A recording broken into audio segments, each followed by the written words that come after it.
Hola, hola Jorge, ¿cómo estás hermano? Bienvenido. Leticia, ¿cómo van? Tamara, bienvenidos, bienvenidas. Lucy, Diani, Lali, ¿cómo están? Bienvenidos, bienvenidas. Un gusto tenerlos por aquí, un gusto que vengan. Pasen por favor, están invitados. Bienvenidos, bienvenidas a todos los que se van uniendo. Luis, ¿cómo estás hermano? Bienvenido, bienvenidas. Bienvenidos a cada uno de ustedes. Gusto tenerlos por aquí. Luis, ¿cómo estás hermano? Qué gusto tenerte por acá. He estado bien. ¿Sí? ¿Me escuchas? Sí, yo lo escucho perfecto. Gracias hermano. Sí, a veces. Jean Paul, Dime hermano. detalles. A ver. Por acá nosotros en esta región de Colombia Sí. solemos usar usted, vos y Ya. tú. El tú casi no se utiliza, ¿de Ajá. acuerdo? Sí. Yo lo utilizo aquí, pues, digamos, en TikTok, porque es una forma de acercarme a la otra persona. Y Ajá. ese usted no me gusta mucho, es muy distante. Ajá. El vos es intermedio entre el tú y el, pues para mí, Ajá. entre el Correcto. tú y el vos. Entonces me gusta mucho ese tú, pero En- nomás acá, yo en la vida normal no lo utilizo, en mi vida cotidiana.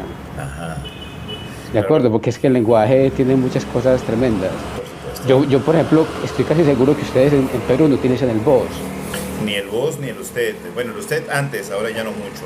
Hoy es el tú de frente, ¿no? al tú El de tú. frente. Bueno, Ajá.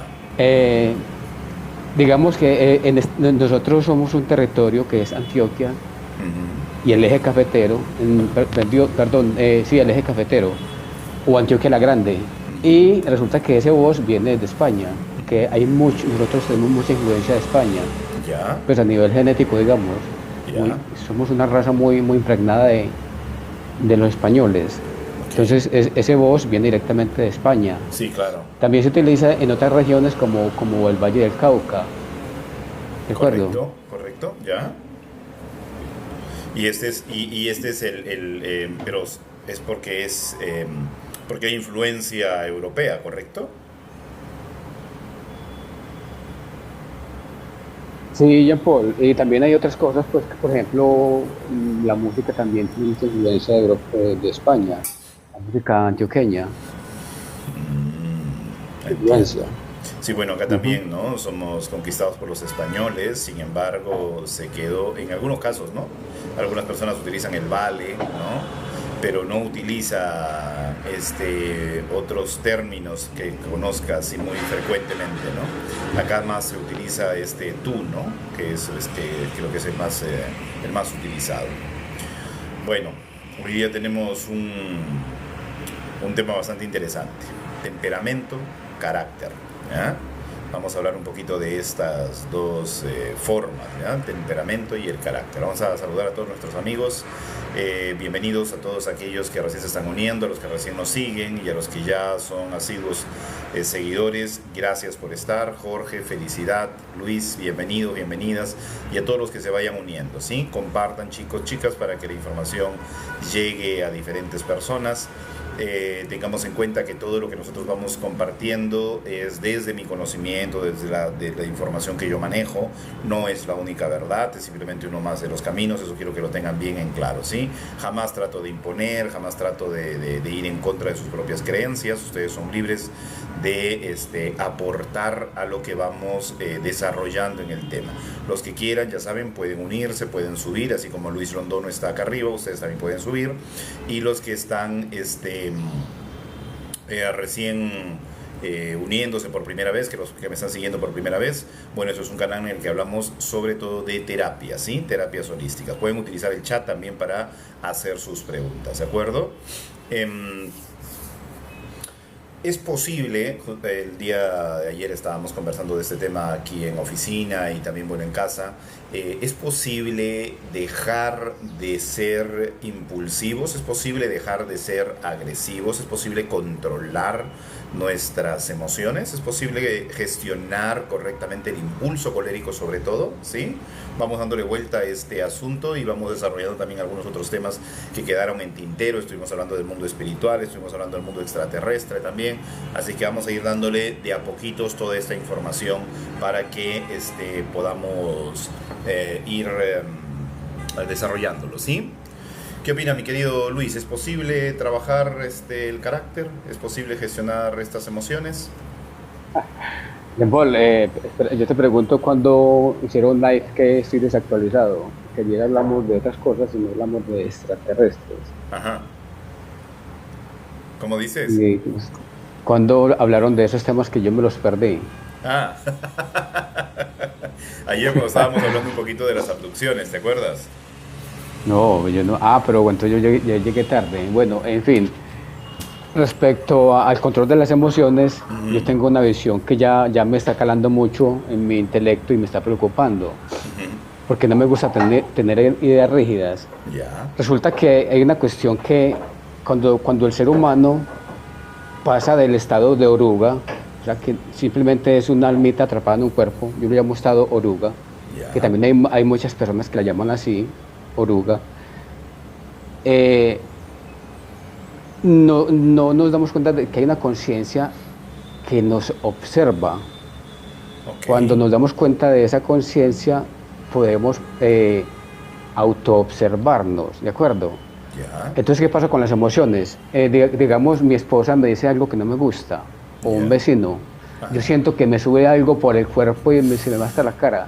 Ajá. Yo con la conciencia puedo decir, aquí hay algo que es un modo, estoy en modo supervivencia. Eso se llama un script biológico o cultural, ¿cierto? Ajá, correcto. Entonces yo le pregunto a la conciencia, bueno, ¿ejecuto ese script biológico o cultural o vamos a cambiar las cosas? ¿De acuerdo? En el momento de que yo como individuo freno y le pregunto a la conciencia, ya estoy empezando a hacer el trabajo, porque ya le estoy quitando poder a la reacción, ¿de acuerdo? Correcto. A la reacción biológica o cultural. Correcto. Vamos a los traumas. Si yo voy a responder aquí con mi pareja tengo un problema y respondo de X manera porque ya previamente tuve una ex esposa y viví una situación similar, entonces yo reconozco, no, yo estoy respondiendo porque tengo este patrón aprendido. Entonces voy y le pregunto a mi conciencia, ¿ejecuto ese patrón ahí aprendido o vamos a cambiar la situación? ¿De acuerdo? Correcto. Es lo que yo a ustedes les he dicho que es el ileísmo. El ileísmo es observarme desde afuera, es tomar distancia. ¿De acuerdo? Sí. Eso es simplemente el ileísmo. Así es. Y para mí es quizás la única forma de gestionar las emociones. Digamos, cuando hablamos de los patrones que están en el inconsciente, ¿cierto? Yo, si estoy actuando en modo automático, voy a reaccionar siguiendo un patrón que está en el inconsciente. Correcto. Pero tengo la opción de quitarle ese poder al inconsciente porque yo puedo bloquear esa dirección hacia ese patrón, ¿de acuerdo? Como, bueno, no le hace patrón que está en el inconsciente, sino que vamos a preguntarle a la conciencia cómo debo responder. Esa es la gran diferencia. Ese tema pues lo tengo muy claro porque lo he manejado mucho con la IA en este tiempo, con la inteligencia artificial, especialmente con ChatGPT y Gemini respecto a eso. Correcto. Pero existe un problema con la IA, que la IA tiene un sesgo de confirmación. Y es que te da lo que tú quieres escuchar, lo cual es muy peligroso, eso es peligrosísimo. La IA, si no se sabe interactuar con ella, es muy peligrosa. Correcto. Está creada para complacer y para afirmar narrativas. Así Muchas gracias, Jean Paul. Correcto, mi querido Luis. Bueno, definamos algunos conceptos que son clave para todo esto, ¿no? El temperamento y el carácter, ¿ya? Son dos conceptos importantísimos que hay que tener en cuenta. El temperamento y el carácter. ¿Qué es el temperamento? El temperamento es esta reacción inmediata, producto de... a ver, vamos, para hacerlo más simple. Con el temperamento se nace. El carácter se forma, ¿ya? El temperamento es algo con lo que nacemos. Ustedes se van a dar cuenta que hay niños que son muy sensibles, hay niños que son más atrevidos, más extrovertidos, hay niños que son más introvertidos, hay niños que son de repente arriesgados, hay niños que son renegones desde chiquititos, ¿no? Que son bien iracundos desde pequeños. Ya, ¿de qué depende? ¿De qué depende que esa criatura nazca así? De varios factores. Empecemos desde el principio, porque ese es el temperamento. Ojo, el temperamento, ¿sí? El carácter lo vamos a ir formando. Quiere decir que una persona agresiva podría ser de carácter dócil, amigable, amorosa. Sí, tranquilamente. Puede que nazca por temperamento de una manera y puede que por carácter se transforme en otra persona, ¿sí? Vale. Entonces el temperamento es como una afluencia genética de tanto de padre como de madre, y detrás de padre y de madre su árbol genealógico, ¿no? Entonces, dependiendo de cómo es el carácter de estas personas o el temperamento de estas personas, de ambos árboles, es lo que va a confluir en ti y es como vas a nacer. Una primera instancia sería genética, ¿sí?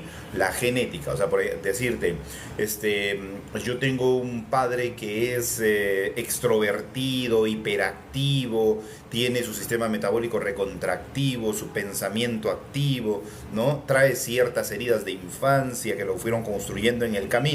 Entonces, esa impronta ya está grabada en sus genes. Entonces, cuando este niño nazca, va a ser un 50% ese padre y un 50% la madre. Si por el otro lado la madre tiene las mismas características que el padre, hiperactivo, activo, ¿cómo se llama? Controladora y toda la cuestión, ya trae toda esa genética a esta criatura, y esta criatura es muy probable que nazca con este temperamento, ¿vale?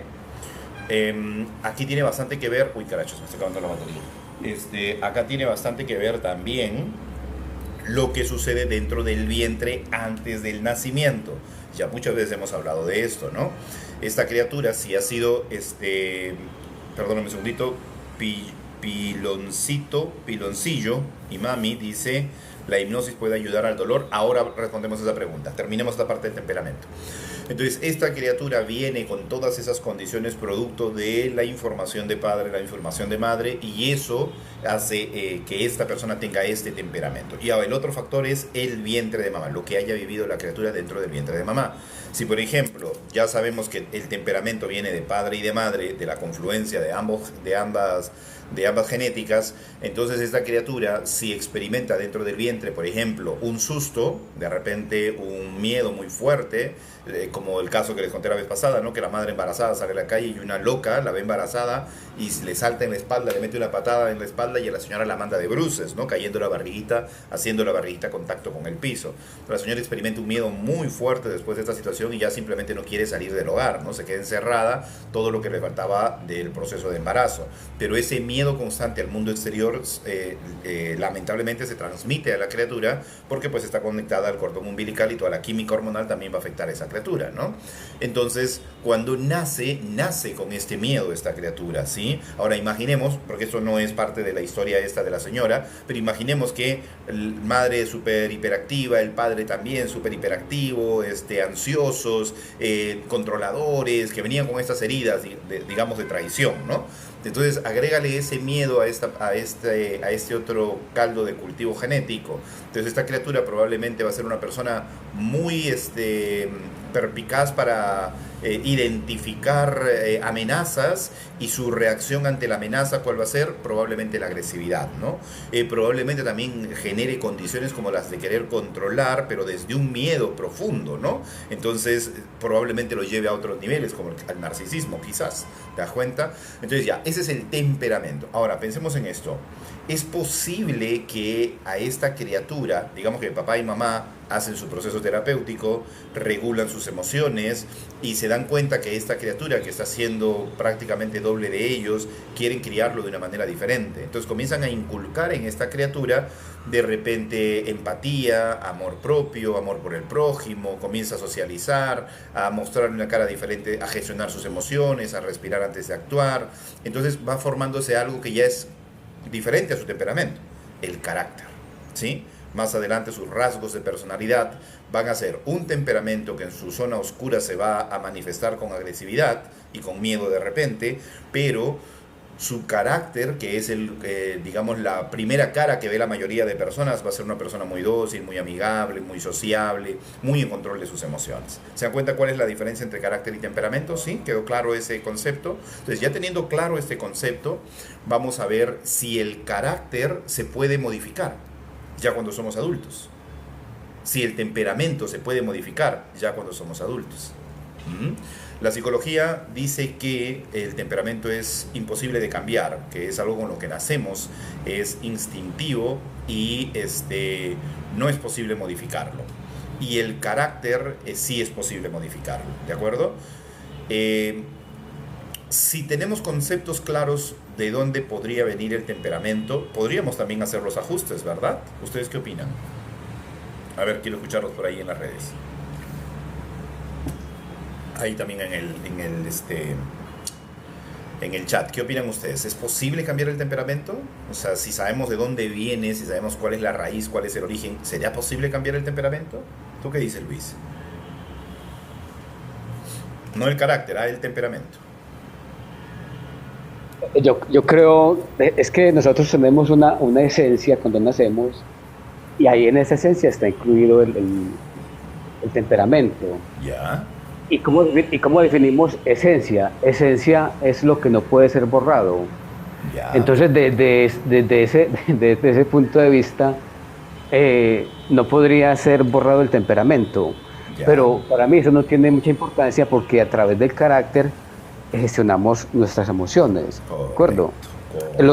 Ese temperamento con el cual nacemos, lo podemos dejar a un lado, quitarle todo tipo de posibilidades de que se manifieste sin un filtro, que es el carácter, porque el carácter es el filtro que le ponemos al temperamento. Correcto. ¿De acuerdo? Así es, tal cual. Efectivamente, el temperamento, a pesar de saber de dónde proviene, a pesar de saber que esto es información transgeneracional, a pesar de saber que esto es epigenética, a pesar de saber que esto podría haber sido transmitido en el vientre y todo, el temperamento podemos regularlo, más no cambiarlo, porque es la esencia del ser, ¿sí? Es la característica necesaria para el propósito de vida, la misión de vida que tiene el alma, ¿sí? Son las características necesarias. Pero el carácter sí lo podemos modificar. El carácter es un constructo que se puede deconstruir y volver a construir. Entonces el carácter, que es lo que vamos a mostrar y lo que va a estar en contacto con los demás seres, finalmente puede regularse, puede corregirse, puede manejarse, ¿sí? Entonces esa es la parte a la que le tenemos que prestar mucho más atención que al temperamento. Al final el temperamento se va a regular de alguna manera como se vaya mostrando recordemos que todo es por repetición, porque, a ver, yo tengo un temperamento fuerte, ¿sí? Yo vengo de una familia que tiene temperamento fuerte, el árbol genealógico de mi padre es de temperamento fuerte y el árbol genealógico de mi madre es de temperamento fuerte. Pero si mi esposa estuviera aquí en este momento hablando con ustedes, diría que eso no se me nota. No se me ve ese temperamento, solo se me nota el temperamento cuando hay algo que me supera realmente, ¿no? Cuando hay algo que me saca de mi tranquilidad, de mi paz, de mi armonía y agrede directamente, ahí se muestra esa esencia, ¿sí? Ese temperamento. Mientras tanto, no es visible. ¿Por qué? Porque el carácter está trabajado. Que mi carácter era una porquería, sin duda alguna. Mi carácter era terrible antes, cuando desconocía completamente esto, ¿no? Porque mi carácter más mi temperamento era una cosa que no se podía controlar, que yo mismo no podía controlar. Entonces, con el tiempo fui manejándolo, trabajándolo, depurándolo y digamos que se muestra más este mismo estado que ven ustedes ahorita, esta misma, digamos que como una línea plana, ya esa misma línea plana está constantemente en cada aspecto de mi vida, ¿no? Y creo que esto tiene bastante que ver con ese trabajo que se va haciendo en el transcurso de nuestra vida, ¿sí? Entonces, ¿qué vendría a ser estos impulsos coléricos que aparecen como parte de nuestros rasgos de personalidad, como parte de nuestro carácter, ¿sí? ¿Qué es esa impulsividad? ¿Qué es esa agresividad que a veces aparece y vulnera la tranquilidad, la paz de otras personas?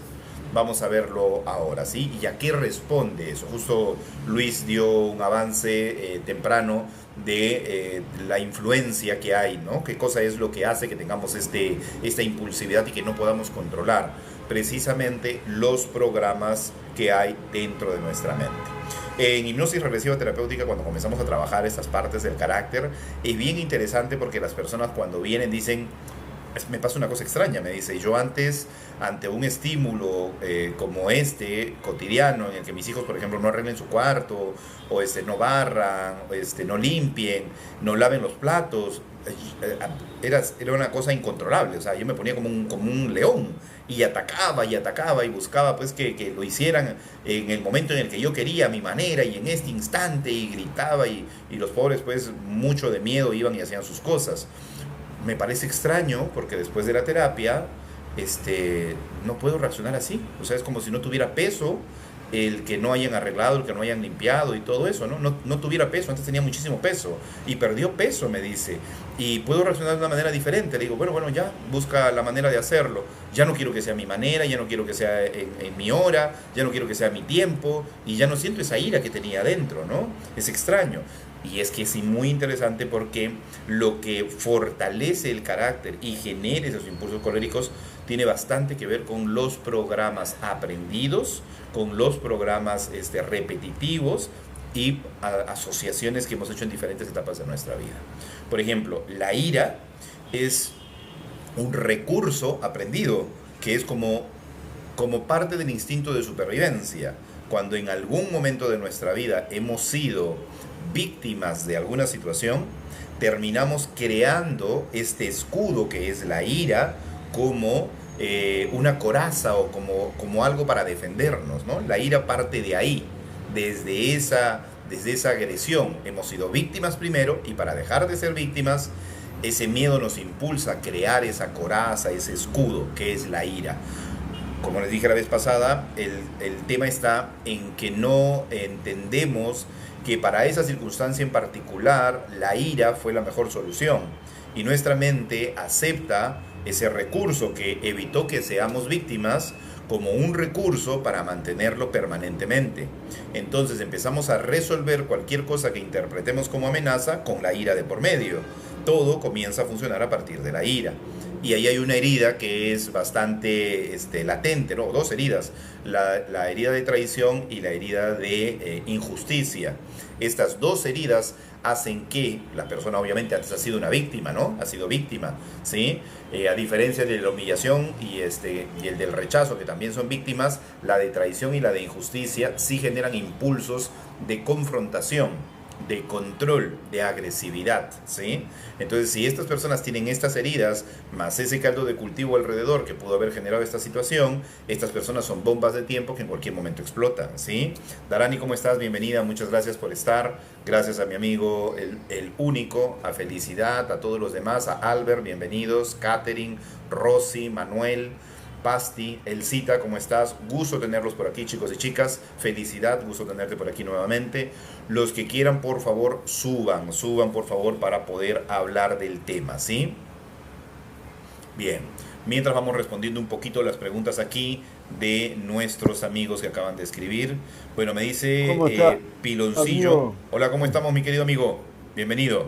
Todo bien. ¿Cómo estás, Ángel? Andamos. Bien, mejorando. Qué bueno. Con postura de panza. Qué bueno. Vi algo mal y me fui a jugar la pelota. No se hace. Chispas. Bien, mi querido amigo. Vamos a responder un ratito a Piloncillo y Mami dice, ¿la hipnosis puede ayudar al dolor? Sí. La hipnosis es una de las pocas herramientas. Es más, busquen el trabajo del doctor Ángel Escudero. Busquen el doctor Ángel Escudero. Busquen a, no me acuerdo su nombre, pero es Caicedo de Brasil. Caicedo, también busquen de Brasil. Estos son grandes exponentes de la hipnosis para el dolor. Y obviamente hay muchos referentes en la antigüedad que antes de utilizar la,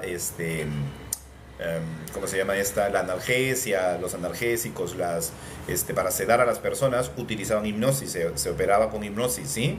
Entonces las personas entraban en estos estados de trance, en los que estaban muy relajados, y bajo ese estado de relajación podían hacer las operaciones, ¿no?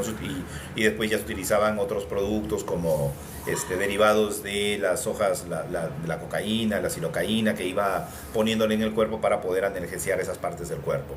Pero la hipnosis es una herramienta muy poderosa para controlar el dolor, ¿sí? ¿Puedo decir algo? Sí. Dime, amigo. En la guerra muchas veces se acababa la droga esas que usaban para amputar partes, ¿viste? ¿Cómo se llamaba la droga esa? Sí, la anestesia, Sí, sí, llevaban una que usaban hasta para amputar una parte. sí, sí, sí, Y sí, llevaba la morfina. morfina. Y había muchas veces faltaba y los médicos le ponían cualquier suero así y le decían que era morfina y la gente dejaba de Ajá, sentir el dolor cuando le tenían que hacer estas operaciones. Esto por el pensamiento de que tenían esa morfina. La sí, creencia que tenía la morfina activaba la parte del cuerpo que no sentían esas partes. Hay un montón de casos, de sí. lados que El placebo sí, y el sí, que, nocebo, ajá, así es. que, Sí, que activaba esta parte nuestra, que son sí, sí, sí, muchas. sí, sí, sí, Hay sí, sí, muchas partes que no sabemos de nosotros. sí. Muchísimas. Lo que pasa es que nosotros estamos conectados a un inconsciente colectivo donde la información está. Entonces cuando nosotros entramos, basta que nosotros hayamos visto esta información, que hayamos leído esta información, que hayamos escuchado de esta información para que nuestro cerebro lo registre. Y recuerden que todo lo que leemos y lo que vemos, nuestra mente rápidamente lo imagina. O sea, todo lo que leemos y escuchamos, perdón, todo lo que leemos y escuchamos, automáticamente nuestra mente lo escenifica, ¿de acuerdo? Hace la teatralización de lo que estamos escuchando, de lo que estamos leyendo, inmediatamente, ¿sí? Hace como imágenes dentro de la cabeza. Entonces esas imágenes es un recurso que utiliza la mente para poder grabar la información. Así es como la graba. Entonces los niños, por ejemplo, son altamente imaginativos. Basta que escuchen, por ejemplo, hablar de la morfina. Yo me acuerdo cuando era chiquito veía Nam Nam, ¿no? Una serie que daban de guerra que a mi padre le encantaba. Y yo veía pues todos estos casos y efectivamente ahí hablaban de la morfina y todo ello. Y eso se va registrando y se va guardando dentro de la mente, ¿no? Entonces es posible utilizar. Por ejemplo, en el caso de la hipnosis se utiliza mucho el recurso de darle la orden a la parte del cuerpo que quieres que se adormezca, ¿no? O sea, entras en estados de trance, relajación, haces una pequeña meditación, entras en ese estado sales de la onda beta a la onda alfa, y a través de esa onda alfa tú le puedes decir a tu brazo que se adormezca, ¿no? Puedes darle esa orden al brazo de que se adormezca. Y se van haciendo primeras pruebas, ¿no? Como por ejemplo ensayando en poner un hielo en esa mano que está, en ese brazo que está anestesiado y el otro que no está anestesiado. Y se nota esa diferencia, ¿no? Después se hace un pequeño peñisco en esa parte que está adormecida y el cuerpo efectivamente reacciona y siente que hay una que no se siente nada, ¿no? Y después pues uno se agarra la aguja, ¿no? Y se pasa de un lado para otro, ¿no? Y el cuerpo simplemente no lo siente, ¿de acuerdo? Pequeño hincón, siente un pequeño hincón nada más, pero no siente, a pesar de estar viendo que le están poniendo la aguja, ¿no? Entonces vemos cómo la mente puede trabajar sobre el cuerpo. Y hemos visto esto en muchas oportunidades cuando hemos tenido la oportunidad de hablar sobre temas de la mente sobre el cuerpo. Hemos visto muchos ejemplos, ¿no? Que en algún momento desarrollaremos nuevamente. Bueno, focalizándonos nuevamente en este tema del dolor, respondiendo a nuestro amigo si es posible trabajar el dolor y volviendo nuevamente al tema que estamos hablando el día de hoy, del carácter. Estamos hablando sí del temperamento, y estuvimos hablando un poco del temperamento, hemos visto que es la esencia, que difícilmente se puede modificar. Hay casos, algunos casos específicos que de repente trabajando el árbol genealógico hacen pequeños cambios en esa parte, pero como bien decía nuestro amigo Luis, independientemente del temperamento con el que venga la persona, haciendo trabajo intenso e interno de la forma como se formó tu carácter, puedes modificar tu carácter. Querría decir que ante un estímulo externo que antes despertaba en mí ira, ya no se despertaría esa ira. Efectivamente, se puede corregir hasta el grado de que ese estímulo externo ya no me genere esa reacción instantánea. Ahora una persona me preguntará, ¿no? ¿Y cómo sé si mi reacción instantánea viene del temperamento o viene desde el carácter? Ahí bien, esa es una pregunta muy interesante, ¿no? ¿Cómo te das cuenta? El temperamento es una forma de ser que reacciona permanentemente de la misma manera. Y el carácter reacciona a ciertos estímulos específicos. ¿Se entiende? Por ejemplo, tú puedes ver a una persona que con los amigos no reacciona como con los hijos, ¿sí? Porque sus programas de carácter no fueron generados, ¿sí?, en el mundo exterior, sino en el mundo familiar.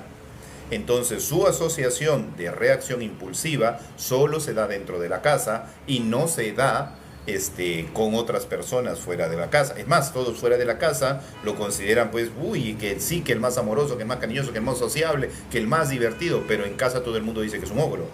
¿Te das cuenta? Entonces sus referentes, sus programas referenciales fueron generados en el hogar, y para el hogar él tiene una forma de vivir la vida completamente distinta a como la ve en el mundo exterior. El mundo exterior, cuando era niño, era su centro de acogimiento, de paz y de tranquilidad, y su hogar era la zona de guerra. Entonces, en su mente siempre tiene asociado el hogar, la familia, con zona de guerra. Y cuando no existen esas condiciones, genera esas condiciones para estar en zona de guerra. ¿Se entiende cómo funciona? Dice Amari Paz, es que cada momento tiene su propia naturaleza de reaccionar. Ejemplo, ver a alguien que no te gusta, ¿correcto? Sí, así es. O sea, cada espacio tiene, ¿no? Por ejemplo, tú dices, el otro día analizábamos eso, ¿no? Como una persona que le ha ido muy bien en la escuela, que ha sido primeros lugares, que ha tenido un buen círculo de respaldo en el colegio, que ha sido popular, que ha ido, esta persona, ese mismo estadio de éxito en esta parte, que es la época del escolar, la época primaria, secundaria, se ve reflejada más adelante en el trabajo, ¿sí? Porque para nuestra mente, colegio está asociado con la responsabilidad que tengo yo de salir de casa y regresar de casa. Es el condicionamiento mental que me generaron desde niño. Entonces, ir a la escuela es el trabajo. Cuando yo me voy al trabajo se va a generar ese mismo tipo de reacción, y en el trabajo probablemente me vaya bien, sea muy sociable, ascienda rápido, y ganar dinero pues no sea ningún problema para mí, ¿sí? Sin embargo, si a otras personas les ha ido mal en el colegio, ha sido una amenaza, ha sido motivo de burla, de bullying, ha sido algo hostigante, su proceso laboral va a ser bien difícil, ¿sí? Le va a costar conseguir un buen trabajo, le va a costar socializar, va a renunciar rápidamente de los trabajos, va a estar muy sensible a los estímulos externos, porque la mente tiene asociada a grupo de personas a situaciones así. Al ver estos casos, ustedes eso pueden identificarlo, si tienen hijos, si tienen hijas, identifiquen esto. Si sus hijos han experimentado este tipo de situaciones, ustedes se van a dar cuenta que en las evaluaciones para ingresar al trabajo, cuando les hacen su test vocacional, es muy probable que encuentren que ellos van a preferir trabajos que no requieran de mucha gente. O sea, trabajos como por ejemplo estar dentro de casa, trabajar en la computadora, trabajar de repente en un trabajo donde no haya mucho público. O sea, se va a ir reflejando cómo vivieron su vida en la escuela, también en la elección laboral. Muchísimas gracias por esas rositas, gracias por ayudarme a llegar al objetivo, chicos y chicas. Muchas gracias a Mari Paz. Todos los que puedan, por favor, ya denle tap hasta que les salga ampolla en el dedo, y también ayúdenme a llegar al objetivo si es posible. Bien, entonces vemos cómo estas cosas se reflejan, ¿no? Lo mismo pasará si este niño o esta niña ha sido agredida en el hogar. Si este niño o esta niña ha experimentado abandono, si este niño o esta niña ha experimentado rechazo en su hogar o ha experimentado humillación, de esa misma manera se va a comportar cuando forme su familia, ¿sí? Va a experimentar ese mismo tipo de heridas y va a reflejarse en su hogar la problemática real. Por eso siempre les digo a ustedes, evalúen dónde está el nudo de su historia. ¿Dónde está el nudo de tu película, de tu novela? Tú eres la actriz, el actor principal de tu película, de tu novela, ¿sí? Entonces, ¿en qué parte de tu vida está el nudo? Porque si tú identificas que el nudo está en tu hogar, tu situación familiar probablemente sea la afectada. Si tu nudo está en la escuela, probablemente tu parte laboral sea la afectada, ¿sí? Tú dices, a ver, de repente estoy en un trabajo que a mí no me gusta estar, estoy obligado a estar en este trabajo que no me gusta estar. Analiza, ¿el colegio no te gustaba y te obligaban a ir? Probablemente sea lo que se esté reflejando ahora, ¿no? ¿Sí? Entonces, cuando comienzas a trabajar esa parte del pasado y comienzas a resolver esa parte del pasado, comienza a aparecer un trabajo que ya te gusta, o ese trabajo lo comienzas a ver con una mirada diferente y comienza a ser atractivo para ti, comienza a ser agradable para ti. Entonces, a veces muchas cosas que suceden a nuestro alrededor solamente son el reflejo de lo que tenemos dentro. Que puedan haber variables completamente diferentes de las que estoy diciendo, por supuesto que sí. Personas que de repente decidieron por lógica, por determinación, por análisis de su propia existencia y por decisión empezar a hacerlo diferente. Claro que existe. Hay personas que dijeron, la vida que yo llevé en mi familia, con mi padre, con mi madre, no me gustó para nada. Entonces yo voy a hacer que mi familia sea algo completamente diferente. Voy a oponerme a esa vida que llevé allá y voy a construir algo completamente distinto. Claro que existen las variables, existen esas variables, pero por lo general la mayoría repite patrones. la mayoría repite patrones. ¿Y de qué va a depender de que lo repitan y no hagan cambio? De la intensidad del programa en su cabecita, ¿sí? Porque hay personas que están tan adiestradas desde niñas, de niños, que simplemente no discuten sus reacciones y simplemente se dejan llevar por esas formas de ser. No hacen nada por cambiarlo. Y hay muchas personas que sí se dan cuenta dónde está el problema y quieren hacer el cambio, pero ¿saben qué pasa? No toman la decisión de hacerlo. Simplemente se quedan en su zona de confort. Adelante, Luis. Hola, es que vea, cuando usted habla se me vienen muchas cosas a la mente y a veces me atropella mi pensamiento. Ponle freno. Por ejemplo, la ira, desde mi punto de vista, puede corresponder a un script biológico, Ajá. es decir, genético. ¿Ya? ¿Me están escuchando? Sí, fuerte y claro. Te escuchamos. Te escucho. Bueno, ahora ya no estás hablando, ¿no? ¿O sí? Hola, hola. No, ahora sí ya no te escucho. No te escucho, Luis. Hola, Ahora sí. Ya te escucho. Entonces, hablando en la ira, de la ira en particular, puede corresponder a un script biológico, es decir, la genética. Otra cosa es que puede ser un patrón aprendido. Correcto. Un ejemplo, mi padre es iracundo, que de hecho lo es, entonces yo miro que a mí ese mecanismo de defensa me sirve porque mi padre ahuyentaba a los vecinos con esa forma de ser, ¿de acuerdo? Entonces yo aprendo ese patrón porque me sirve para mi supervivencia. Ese sería un patrón aprendido. Correcto. Hablando de la ira. Correcto. ¿De acuerdo? Yo de pronto tengo eso de mi padre, que no, mentira, ya lo estoy dominando, ya lo domino. Claro. Bueno, lo otro es que cuando el único habló de las operaciones que se hacían en la guerra y que posiblemente aplicaban la hipnosis, me acordé de la epidural, que la epidural fue inventada en medio de la guerra por un doctor militar que se llamaba Fidel Peyes Mirabe.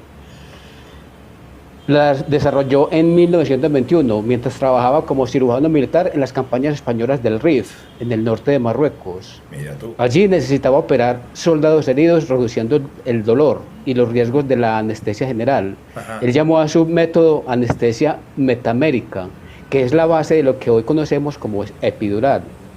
Gracias. Qué interesante, mira, eso no lo sabía, qué buen datazo. O sea, él colocaba esta inyección en la columna vertebral para analgesiar todo el cuerpo y poder operar sin ningún problema. Interesante, Qué interesante para... Bueno, hay un dato adicional. Ajá. Durante muchos años el mérito fue atribuido al médico italiano Achille Mario Bugliotti, porque difundió la técnica internacionalmente en los años 30. Ajá. Más tarde la comunidad médica reconoció que Peyes había sido el verdadero pionero. Mira, qué interesante. Bien interesante, claro, eso hasta el día de hoy ayuda a las mujeres. Bien, interesante, muy bien. El único, ¿qué opinas tú de estas teorías de las que estamos hablando, que no son nada conspiranoicas, más bien?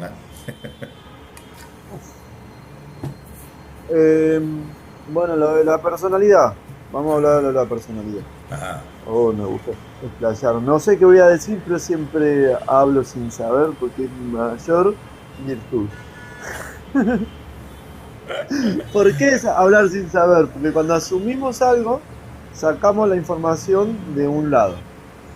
Entonces, cada información que saco no soy yo. Entonces, si yo quiero ser yo, uso algo que no es. Entonces, bueno, vamos. La personalidad, cuando hay un vínculo, por ejemplo, ¿no? Vamos a poner que vamos a inventar una familia, para que no proyectar a nadie, ¿no? Vamos a inventar un padre alcohólico y que lastima a su familia, ¿no? Bueno, entonces el hijo dice, no, mirá, viene un hijo que dice, comparte el mismo vicio que el padre, ¿no? Se ponen a charlar ahí, tiene 2 hijos, ponele, ¿no?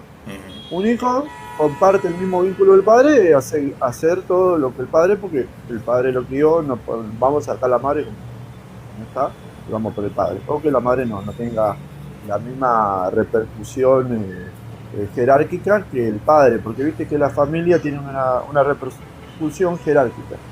A veces va mal la madre o a veces mal el padre, pero las familias tienen una jerarquía. La jerarquía, tanto como papá como un hijo, tiene una jerarquía, como papá como a un vecino tiene otra jerarquía. La jerarquía psicológica de la prestación del servicio de uno para el otro va a ser una postura de que uno elija. Y esa va a ser la conciencia, dependiendo de lo que esa conciencia determine como verdad, ¿no? Ok. Bueno, entonces vamos a poner que el padre a un hijo le da todo, todo y toma ahí, ya se hace el mismo vicio y comparten el mismo vicio. El otro hijo ve como que hay muchas cosas que están mal y dice, no, yo no voy a hacer lo mismo que mi padre, voy a hacer totalmente diferente porque esto no quiero para mi vida. Y toma una represalia totalmente contraria, de odiar al alcohol y todo. No sé, cada vez que uno mira que hijo de su madre, mira cómo toma, o lo ve como malo, ¿viste?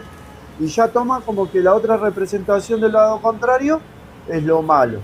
Entonces ya se empieza a desesperar, como que no puede ver el alcohol, por ahí si ya tiene hijos, sus hijos quieren tomar una bebida como diciendo voy a tomar un trago, no por alcohólico, sino por algo de pasar el momento en un segundo, y ya la representación de totalmente contraria. No hablo como para afrontar que está bien o, no, o está mal el alcohol, eso cada uno ya lo tiene previsto, ¿no? Pero estoy poniendo una posición como el centro de gravedad da dos mensajes. El mismo centro de gravedad da una sola realidad. El centro de gravedad fue lo que no quería o lo que quería, y de ahí nació todo. Tanto como una representación de un padre que sea muy estricto, por ahí cuando sea un hijo libre, que sea adulto, por ahí no tiene que poner tanto límite, y capaz que los límites lo abre de más y las personas se le pasan del límite porque él no supo poner límite. Tanto como las personas que están en la delincuencia y quieren salir policía para no salir en lo mismo, o quieren ser abogados porque ven lados opuestos y crean una personalidad sujeta a un extremo. Y la personalidad es sujeta a los extremos que este centro de gravedad aparente, porque no es verdad, no existe, solamente lo hacemos realidad, porque nosotros sacamos la energía de un lugar y de esa energía que sacamos nos alimenta, y esa alimentación hace que nosotros tengamos la personalidad. Ahí está. Bien, perfecto, el único, muy bien. Chicos, chicas, si alguien quiere subir, por favor, suba, ¿de acuerdo? Estamos hablando un poco de la personalidad, pero recuerden que tranquilamente podemos responder las preguntas que a ustedes se les ocurran relacionadas al tema o fuera del tema, ¿sí? Enfermedades, somatizaciones, bloqueos, etcétera, etcétera. Siempre estamos respondiendo desde aquí. Lula, ¿cómo estás? Bienvenido. Príncipe, bienvenido. Príncipe encantado, bienvenido. A todos los que van uniéndose, muchas gracias por estar. Sandy, ¿cómo estás? Gusto tenerte por aquí nuevamente. Elcita, Héctor, Manuel, muy bien. Vamos, sigamos desarrollando esto. Entonces, ahora la pregunta es, ¿cómo hago yo para gestionar este carácter? Ya está, ya sabemos qué cosa es el carácter, ya sabemos qué cosa es el temperamento, ya sabemos también qué cosa podría generar el carácter y en qué ámbito se podría estar manifestando dependiendo de dónde fue, ¿no? Sarita dice, hola, buen día, saludos desde Tacna. Un gran abrazo, Sarita. A ver si algún día nos escapamos por Tacna a hacer terapias por allá. Entonces ya sabemos de dónde viene este carácter, ya sabemos qué lo formó, ya sabemos que hoy en día ciertas cosas nos hacen explotar. Y esta explosión, durante el proceso que dura la explosión, durante el tiempo que dura la explosión, o sea, sale todo. O sea, es como si estuviésemos molestos con alguna circunstancia en particular. Por ejemplo, les cuento un caso, ¿ya? Es un caso bien complicado, dramático también. Tuve la oportunidad de trabajar con una persona que era de conducta muy amable, muy agradable. Era una persona que había hecho mucho dinero, y era una persona que tenía unos conceptos bastante interesantes, pero desde los conceptos y desde las formas ya se veía o se podía leer la herida. Mira, la persona decía, yo no tengo mucho dinero, pero no tengo nada a mi nombre, no compro nada a mi nombre, ¿sí? O sea, yo lo que hago es alquilar casas, alquilar autos.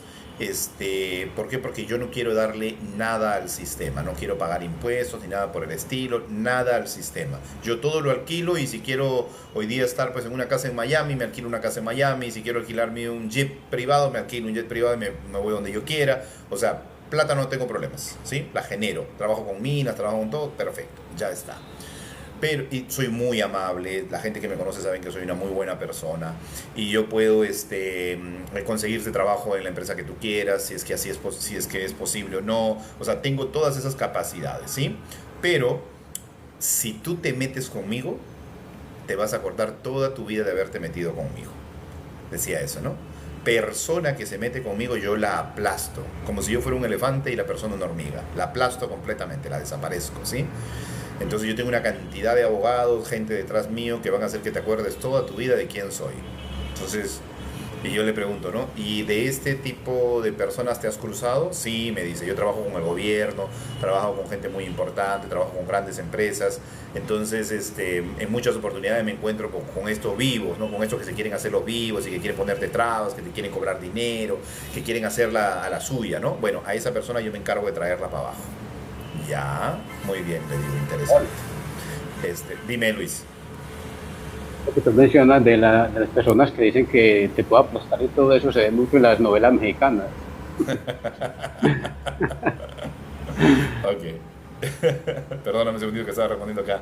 Bien, bien, bien. Entonces, sí, pues se ve mucho en las novelas mexicanas, ¿no? Y este personaje decía eso, ¿no? Entonces yo le pregunto, y si te has enfrentado con estas personas, ¿cuántos de estos casos tienes al año, por decirte, o al mes? No, sí, me dice al año por lo menos unos 8 casos, ¿no? ¿Y qué haces con él? No, juicio, hasta el final. Y no paro hasta que esta persona se acuerde toda la vida de quién soy. Bien, bien, bien. Entonces, si ustedes se ponen a leer entre líneas, si ustedes se ponen a analizar entre líneas, ¿qué ven ahí? ¿Qué se les ocurre? ¿Qué hay detrás de esta persona? A ver, ¿quién me dice? Fracasar, miedo a fracasar porque las victorias hicieron ganancias personales y no se permite el No, error no, ni dejar. no, la herida, mira la herida, mira la herida. ¿Qué herida hay ahí? ¿Qué ¿No? herida de infancia tiene ese muchacho?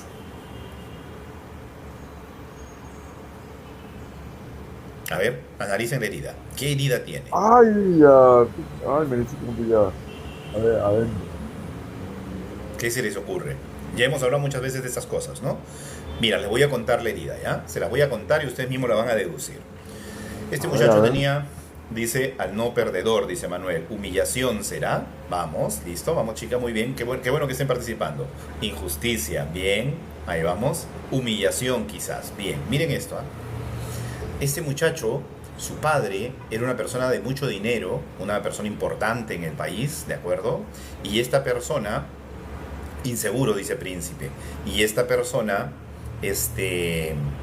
tenía un gran problema, era mujeriego, ¿ya? Tenía dinero, tenía una casaza, tenía propiedades, tenía negocios, todo, pero era mujeriego, ¿sí? Bien pintón, alto, simpático, era mujeriego, pero tenía una, otra.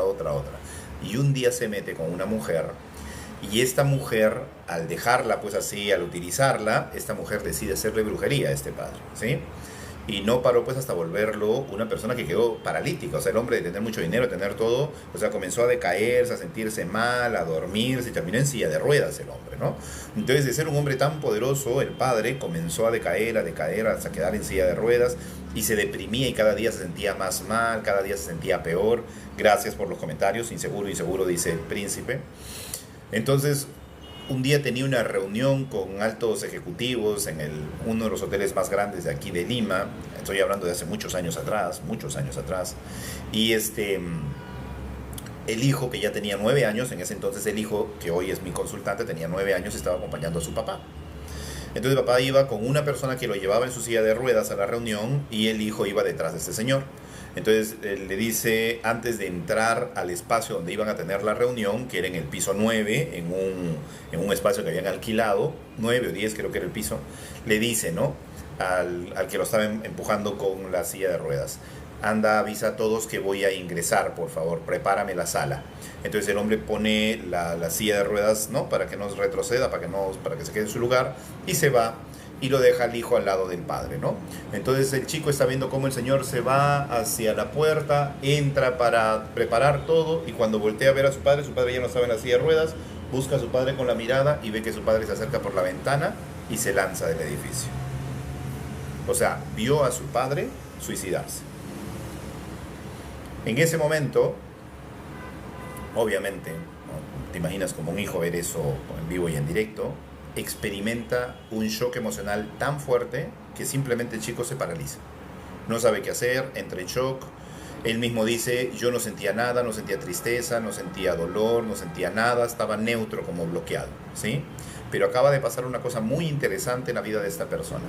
Este acto, ¿cómo estaría considerándose en la vida de esta persona? Como una injusticia, ¿no es cierto? Algo injusto.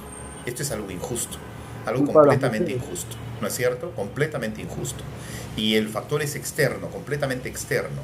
O sea, a partir de ese momento dentro de su corazón se va a generar, claro, abandono también, pero se va a generar un sentimiento de injusticia, ¿ya? De amargura. ¿Por qué le pasó eso al padre? El padre porque entró en depresión muy profunda y comenzó a quedar ¿Por una separación o algo? Sí, pareciera, o sea, lo que él supone... ¿No habrá agarrado bronca a las mujeres a través de lo que le pasó al padre y como le echaron como la culpa, entonces la usó como artilugio de usar un descarte de una sexualidad porque ya no le tienen el valor a la mujer a través de la idea de lo que le pasó al padre? No, porque su conflicto no estaba enfocado específicamente en mujeres, más bien estaba enfocado en cualquier persona que genere una injusticia. Podría, independientemente de si era hombre o era mujer, ¿no? Él simplemente estaba enfocado en esa amargura, como si el universo le hubiese quitado algo muy valioso. Y entonces en su corazón esa injusticia empezaba la del justiciero. Cuando sentía que alguien hacía algo injusto, él actuaba desde el justiciero y quería hacer justicia, y su justicia era tumbarse a esta persona hasta demostrarle que él era capaz o sea, la injusticia quería castigarla, ¿no?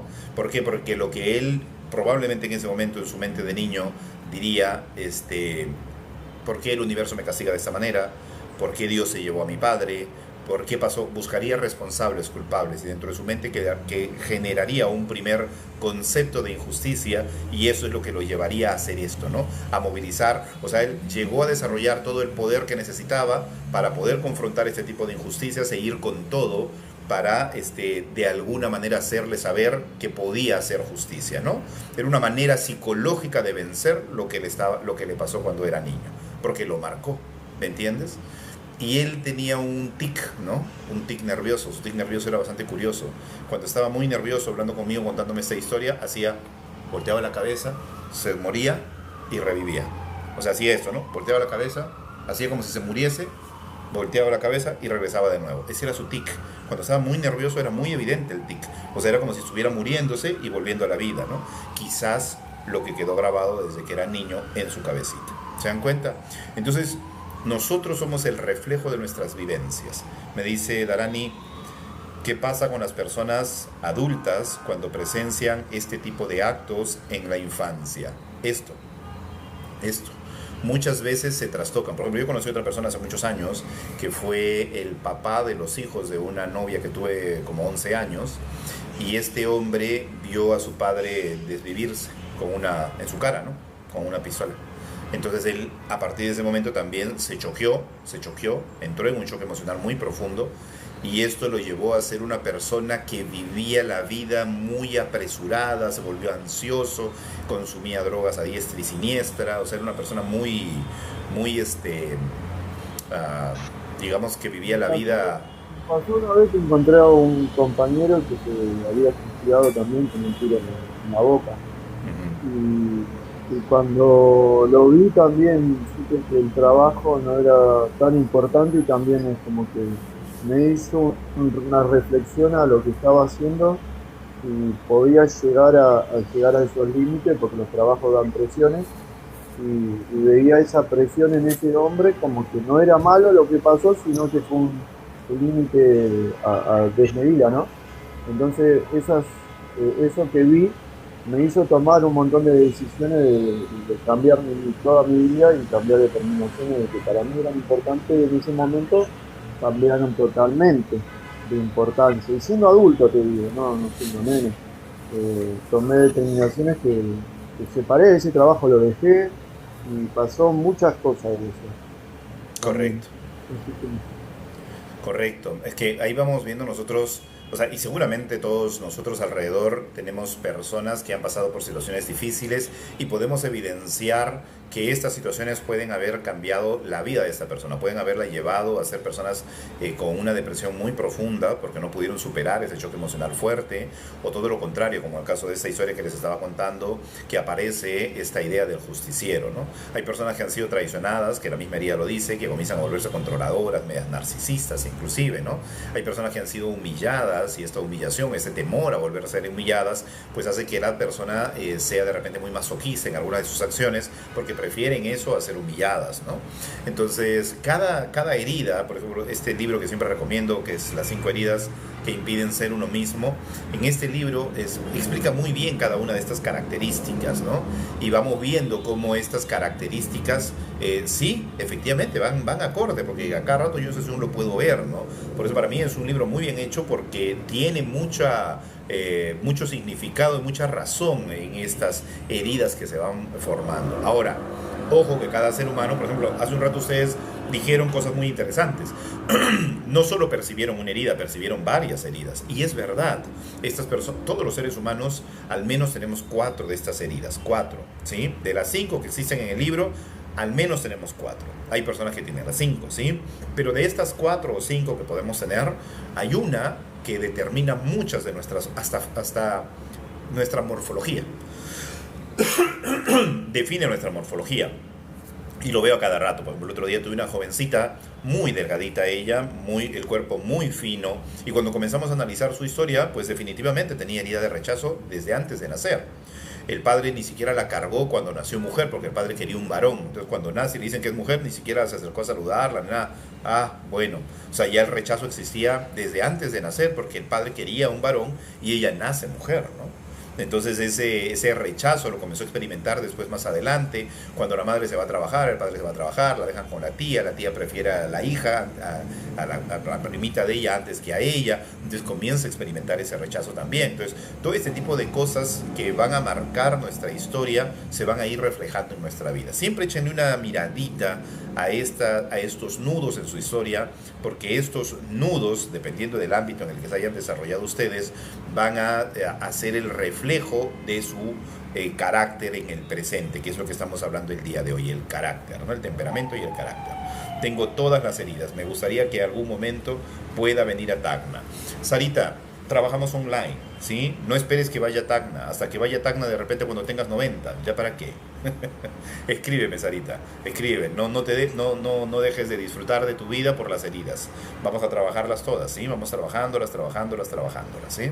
Trabajamos las heridas. Bueno, la ventaja de la hipnosis pues es que podemos trabajar online, podemos trabajar, tuve todas, dice también mi amigo, el único, Angelito. Te cuento. Una pareja me engañó, mi primera hija tiene 20 años, me engañó estando embarazada. Así que desde el embarazo vos sabías que todo eso como iba a venir, así que imagínate lo que fue para una persona afrontar, aprender, desapegar, cortar, porque los chicos no tienen la culpa, los chicos no son nadie. Pero bueno, las cosas se van llevando y se van transmitiendo, ¿no? Y uno lo tiene que ir aprendiendo a manejar. Bueno, ahí está la persona, ¿no? Que si lo puede tratar, trabajar, o lo que está trabajando lo trabaja él, ¿no? Así es, así es.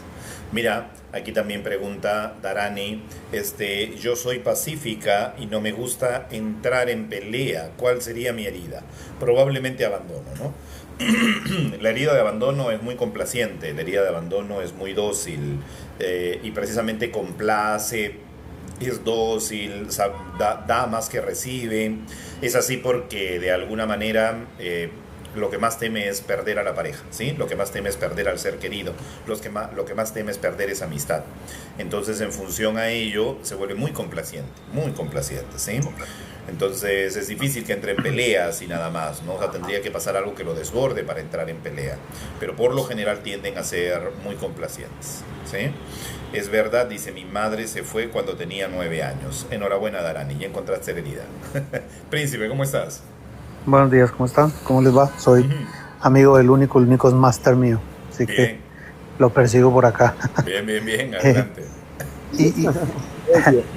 Y, por ejemplo, en mi caso personal, yo tengo un recuerdo muy, es muy, como muy marcado. Ya. Cuando era muy pequeño, yo vi como mi padre violento. Yo tengo un padre violento. Como a los 5 años, es increíble porque solamente tengo como ese recuerdo y quedó como tan marcado como estaba vestido, que el sol como estaba, y básicamente lo que sucedió era que yo estaba en un cuarto y mi padre en una pelea violenta con mi madre quebró un vidrio con la cabeza de ella. O sea, yo lo recuerdo todo. O sea, para mí eso quedó como tan marcado, ese acto, que efectivamente cuando crecí, en estos momentos, por ejemplo, no tengo una relación con mi padre y no sé en realidad efectivamente en qué afectó eso en un trauma en realidad en mí, digamos, no lo he podido identificar, ¿sí? Pero por ejemplo, en relación con él, nunca he olvidado ese evento, el tal que nunca he podido tener una relación con él y no sé en realidad qué trauma me causó a mí. O sea, yo soy una persona vehemente, soy una persona un poco explosiva, pero yo nunca pude identificar qué trauma dejó en mí, nunca. Okay. ¿Tú eras pegado a mamá o a papá? A mamá. A mamá, ¿no es cierto? ¿Cómo tomaste esa situación? ¿Como una injusticia? ¿Como Cuando estaba pequeño, en realidad, es que es muy pequeño, no lo entendía. Yo en realidad quedé como en shock, pero nunca en realidad supe, porque quedé en shock. Yo me acuerdo que ni siquiera lloré, pero eso para mí quedó como, haz de cuenta, como si hubieran tomado una foto en mi cerebro y se hubiera quedado marcada para siempre. Sin duda. Pero entonces crecí y en el tiempo generé como una rabia contra mi padre, ¿sí? Que hasta el sol de hoy no he podido como desprenderla. Ajá. A pesar de que lo he perdonado de corazón, no, eso sigue viviendo dentro de mí, ¿me entiendes? Es decir, yo lo perdono, pero nunca esa imagen no sé, en la parte interna, nunca la he podido desprender de mí, ¿sí? Correcto. Y es muy difícil, y eso me imagino que ha afectado también en mi socialización en general, porque yo soy una persona como, es decir, si alguien de pronto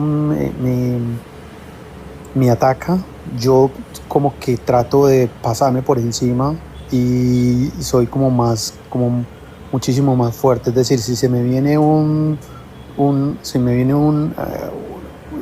nivel 5, yo voy a nivel 10, ¿sí? Así es. Pero lo he trabajado en ese aspecto, sí, es decir, ya no soy tan vehemente, como tan reactivo, como tan, ¿sí? Pero aún así, en mi interior soy como un volcán en erupción, ¿sí? Correcto. Ahora bien, frente a mi padre nunca he podido, nunca. Así es. Lo he perdonado, pero nunca se me va exactamente esa imagen, ese momento, porque es tan increíble, porque es de las únicas cosas que recuerdo cuando era pequeño. ¿Y cómo te va económicamente? ¿Cómo te va en la parte laboral? La verdad, en un vaivén, ¿sí? No ha sido como tan constante por muchos errores que he cometido a nivel personal con mis relaciones interpersonales. Y eso ha afectado también un poco mi desarrollo, digamos, como económico, y efectivamente también como a nivel social. Es decir, soy una persona como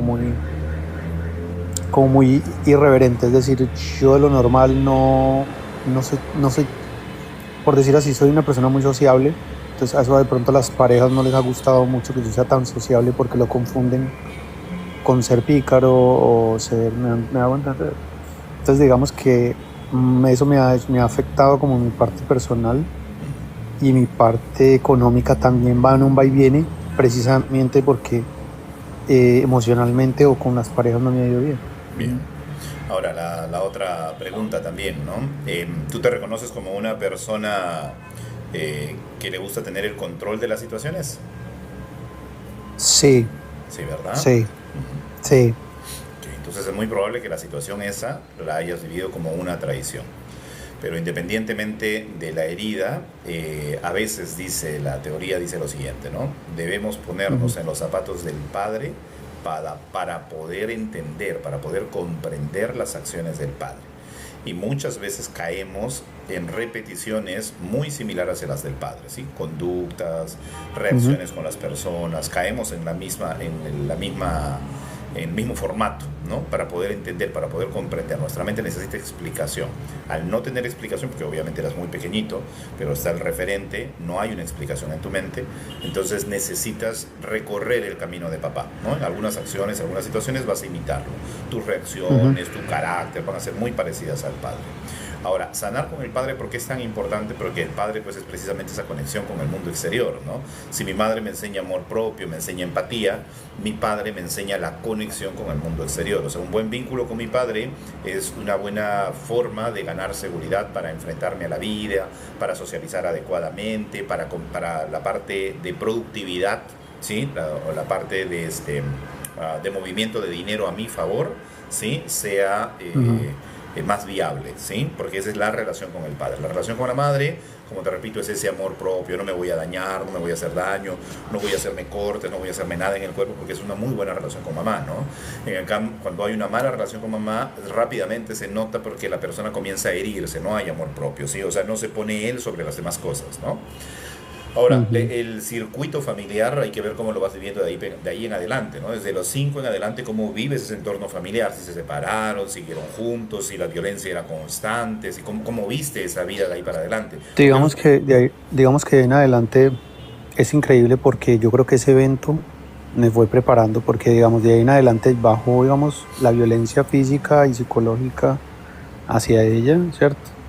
Pero fue algo increíble porque creo que mi subconsciente empezó a prepararse físicamente desde los 14 años. Es increíble, pero empecé a entrenar físicamente porque como que mi subconsciente sabía que tenía que defenderla. Yo soy el hombre mayor, digamos, y de los hijos. Entonces como que mi subconsciente se fue preparando hasta que cumplí la mayoría de edad.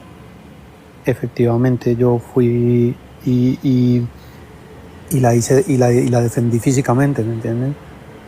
Y al defenderla físicamente, como que se quebró todo muchísimo más, pues porque ya entré yo a defenderla de ahí en adelante, nunca jamás la tocó, nunca jamás le hizo nada, ¿sí? Pero quebró, pienso yo, quebró tanto la relación con él como que me quebró a mí, digamos, porque yo siento que también el haber hecho ese acto de defenderla físicamente como que también me afectó a mí porque es mi padre. así es. Ahí en el estudio de Bert Hellinger, en el estudio del árbol genealógico, se habla mucho de las jerarquías. Y hay una situación que se llama la toma del padre, hay un ejercicio que se llama la toma del padre, en la que al padre se le agradece la vida, se le reconoce como el grande y tú el pequeño, y definitivamente se le da todo lo que es, lo que le corresponde, y se acepta tal y Pero lo como va a es ese cuidar. padre. Y se le acepta tal y como es. Yo te acepto tal como eres, con tus virtudes y tus defectos. Porque la mente, y ojo con esto, ¿ah?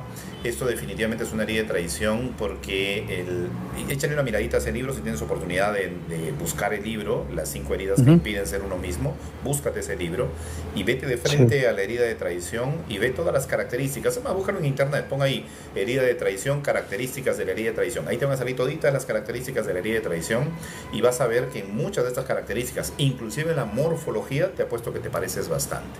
Entonces, si esto es herida de abandono porque el padre no estaba presente, herida de injusticia, herida de traición, esto podría tener rasgos narcisistas, o sea, la persona podría generar rasgos narcisistas. ¿Qué viene a ser? Lo que hace un ratito narrabas, ¿no? De repente el querer estar por encima de los demás, en una pelea yo nunca voy a perder, siempre voy a ganar de todas maneras, necesito tener todo controlado, donde te me escapas, ya esto es una posibilidad de traición, entonces ¿sabes qué? O te trato de apresar para que no te me escapes, o simplemente desapareces de mi vida para ya no tenerte más conmigo, ¿sí? Entonces van a haber acciones que van a ser muy desde el impulso, desde el instinto, y eso tiene que ver bastante con la herida. Entonces ahí tendrías que trabajar bastante la herida de traición, aprender a darle su lugar a papá, porque ahí tú has cambiado de roles, tú has pasado de hijo a padre, ¿sí? Has pasado a esposo de tu mamá, ¿sí? Inconscientemente, y tu padre ha venido a convertirse como a tu hijo, ¿no? O sea, lo has degradado al hijo, ¿no? Entonces tú has llegado a ser cabeza de familia, líder de familia, y papá ha quedado como subalterno, ¿me entiendes? Entonces ahí también ese desorden va a afectar en muchas condiciones de tu vida. En Cali, ¿cómo estás, mi querido amigo? Un gran abrazo tenerte por acá. Entonces, este tipo de cosas analízalas bastante, prestarle mucha atención a la herida de traición. Chicos, me tengo que retirar en breve. Presta atención a eso, príncipe. Dale. Muchas gracias. Paul, Luis, dime. lo que le pasó al amigo príncipe también ha pasado mucho por acá. Los padres abusan físicamente de las mamás, y hasta que el niño crezca y no sea capaz de defender a la mamá, no se rompe ese ciclo, pues, de violencia. Así es. Eso por acá ocurrió muy frecuentemente. Así es. Me gustaría terminar con una cita del Tao Te Ching, Sí. si quieren. Adelante. Dice así: cuando el Tao se perdió, vino la virtud. Al perder la virtud, se recurrió a la bondad. Y cuando ésta se perdió, pusimos en su lugar a la ética. Y cuando la ética cae, nos quedamos en el ritual, el cual no es más que un continente muerto, una concha vacía donde antes habitara el animal vivo que era la virtud. Gracias. Qué buenaza, ¿eh? Excelente, ¿eh? Excelente para cerrar con broche de oro. Chicas y chicos, muchísimas gracias por estar, gracias por siempre seguirnos, gracias por participar. No olviden que este 15 de mayo tenemos un taller fantástico, los invito a participar. Vamos a trabajar con el tema del peso y vamos a ver variables que no se ven normalmente cuando comienzas a trabajar el peso con diferentes técnicas. Vamos a ver todas las variables psicológicas que tienen que ver con el peso, ¿sí? Las heridas de infancia, los miedos, las tristezas, porque el metabolismo reacciona de una manera diferente ante ciertos estímulos externos, porque a pesar de comer sano, engordo. Todo esto lo vamos a ver en este taller. Síganos, escríbanos por interno para mandarles la información los que estén interesados. Empezamos este 15 de mayo, es precio social, ¿sí? Así es que participen. Un gran abrazo, los quiero mucho, cuídense bastante. Nos vemos el lunes. Chao, chao.